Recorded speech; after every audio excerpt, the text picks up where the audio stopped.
പിന്നെ ഇത്തിരി ഞെരുക്കം ഉണ്ടാവും. ഞെരുക്കം വേണം ശരിക്കും. ഞെരുക്കം വെച്ച് കഴിഞ്ഞാൽ നമ്മൾ ഇത്തിരി കഷ്ടപ്പെട്ടാണ്. അല്ലാതെ എ സി പോയി നിങ്ങൾ നോക്കിയോ, ഇനി ഈ പള്ളികളെല്ലാം എ സി ആകാൻ പോവുകയാണ്. നമ്മുടെ കേരളത്തിലെ പള്ളികളൊക്കെ ഇപ്പോൾ തന്നെ എ സി ആകാൻ തുടങ്ങിക്കഴിഞ്ഞു.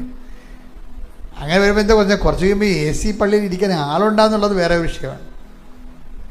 നമ്മൾ യൂറോപ്പിനും പള്ളി എല്ലാം എ സിയാണ്, പക്ഷേ ആളില്ല ഇവിടെ. അതല്ല പ്രശ്നം. എ സി ആകണമല്ല പ്രശ്നം.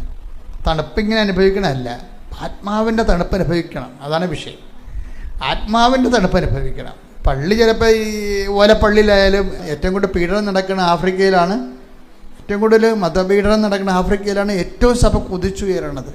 അവിടെ പള്ളി കണ്ടു കഴിഞ്ഞാൽ ഒരുതരം ഈ ഇതില്ലേ പനയോല കൊണ്ടുണ്ടാക്കിയിട്ട് അതിൻ്റെ അകത്ത് തട്ട് കെട്ടി, നമ്മളെ ഈ മീൻ തട്ടില്ലേ, നമ്മൾ കാണുന്ന മീൻ തട്ടില്ലേ, അത് നമുക്ക് സങ്കടം വരും, കരച്ചിൽ വരും നമുക്കത് കണ്ടു കഴിഞ്ഞാൽ. അതേ ഉള്ളവർക്ക്. പക്ഷെ അത് വെച്ച് അതിമേ കുർബാന അതിമേ അതുപോലെ തട്ടുണ്ടാക്കി അതിൻ്റെ പുറത്ത് തുണി വിരിച്ച് കുർബാന ചെല്ലിക്കണവർ. പക്ഷേ ചെല്ലണ ആൾക്കാരുടെ നിപ്പ് കാണണം, ഇൻസ്പിരിറ്റഡാണ്. അപ്പോൾ ഇങ്ങനെ ഈ തണുത്ത ക്രിസ്ത്യാനികളുടെ എണ്ണം ഒരു കാലത്ത് കേരളത്തിൽ കൂടുതലായിരുന്നു.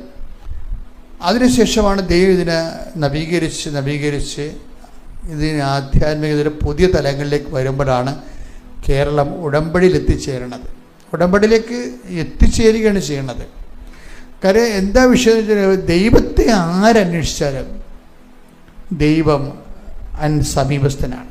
അപ്പോൾ ഇത് മനുഷ്യനെ നാണം കെടുത്തുന്നൊരു പദ്ധതിയാണല്ലേ. കാര്യം എന്താണ്, ഈ പത്രം കൊണ്ട് നടന്ന് വെയിലത്ത് കൊണ്ട് നടന്ന് ഓരോരുത്തർ കൊടുക്കണ്ടേ.